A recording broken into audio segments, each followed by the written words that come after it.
Assalamualaikum warahmatullahi wabarakatuh. Sebelum kita lanjut pada pembahasannya, silahkan nyari posisi ternyaman kalian dulu.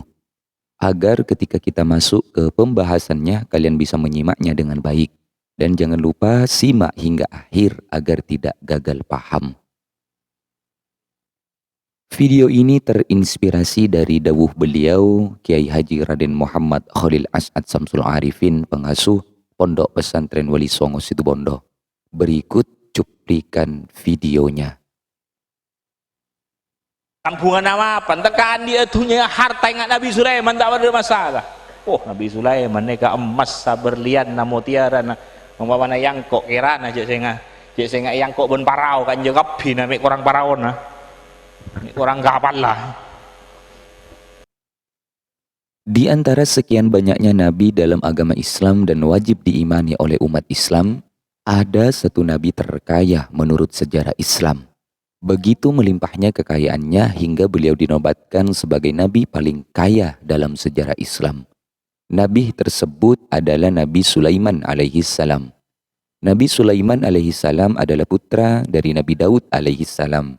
Ia adalah seorang nabi sekaligus raja ketiga kerajaan Israel setelah Saul dan Nabi Daud alaihi salam.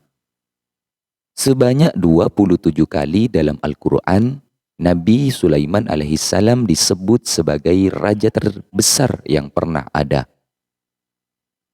Nabi Sulaiman alaihissalam dikenal sebagai nabi yang dianugerahi mukjizat oleh Allah Subhanahu wa taala, berupa kemampuan berbicara dengan binatang, angin, dan dapat menguasai makhluk jin. Di samping itu, Nabi Sulaiman juga dikenal sebagai raja yang bijaksana terhadap rakyatnya dan memiliki harta kekayaan yang berlimpah-limpah. Kisah tentang kekuasaan dan kekayaan Nabi Sulaiman alaihissalam diabadikan dalam beberapa ayat di dalam Al-Quran, seperti surah An-Naml. Tidak ada yang bisa menandingi kekayaan Nabi Sulaiman alaihissalam. Namun, ia tetap dikenal sebagai sosok yang sangat bertanggung jawab. Sikap tanggung jawab Nabi Sulaiman alaihissalam tercermin dalam beberapa tindakan dan bagaimana cara menggunakan harta dan kekuasaannya yang dimiliki. Seperti halnya ketika Nabi Sulaiman alaihissalam mengumpulkan seluruh bala tentaranya yang terdiri dari manusia, jin, dan binatang.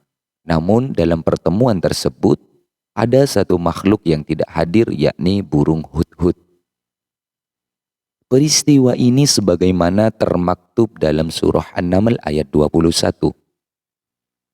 Sesungguhnya aku benar-benar akan mengazabnya dengan azab yang sangat keras, atau benar-benar menyembelihnya kecuali jika benar-benar dia datang kepadaku dengan alasan yang terang.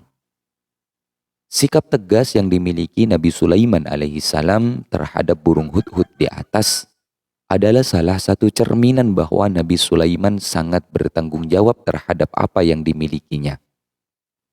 Dia menyadari bahwa semua harta dan kekuasaannya, termasuk semua prajuritnya, adalah karunia sekaligus titipan dari Allah Subhanahu wa taala yang kelak akan dimintai pertanggungjawaban oleh Allah Subhanahu wa taala.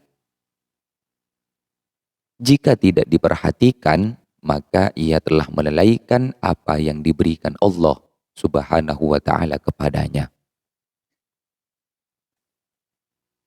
Dalam Al-Quran juga mengisahkan sosok Nabi Sulaiman yang menolak hadiah yang dikirimkan Ratu Balqis dengan maksud untuk menguji dan menyuap Nabi Sulaiman alaihissalam agar tidak mengganggu kerajaannya yang menyembah matahari. Namun ternyata Nabi Sulaiman menolak hadiah yang dikirimkan Ratu Balqis untuknya. Hal tersebut sekaligus membuktikan bahwa Nabi Sulaiman adalah raja yang bertanggung jawab dan tidak serakah akan harta dan juga tidak mau disuap. Peristiwa ini tercatat dalam surah An-Naml ayat 35. Dan sesungguhnya aku akan mengirim utusan kepada mereka dengan membawa hadiah, dan aku akan menunggu apa yang akan dibawa kembali oleh utusan-utusan itu. Kekayaan yang didermakan di jalan Allah, kekuasaan yang juga dijalankan di jalan Allah, membuat Nabi Sulaiman patut untuk dijadikan contoh apabila kita diberikan kekayaan dan kekuasaan. Tidak sombong, tidak semena-mena di dalam kekayaan dan menjalankan kekuasaannya. Sikap tegas dan tanggung jawabnya, menyadari betul bahwa semua adalah titipan dari Allah Subhanahu wa Ta'ala yang pastinya akan dimintai pertanggungjawaban kelak di hadapan Allah Subhanahu wa Ta'ala. Semoga kisah dan video ini melahirkan kemanfaatan untuk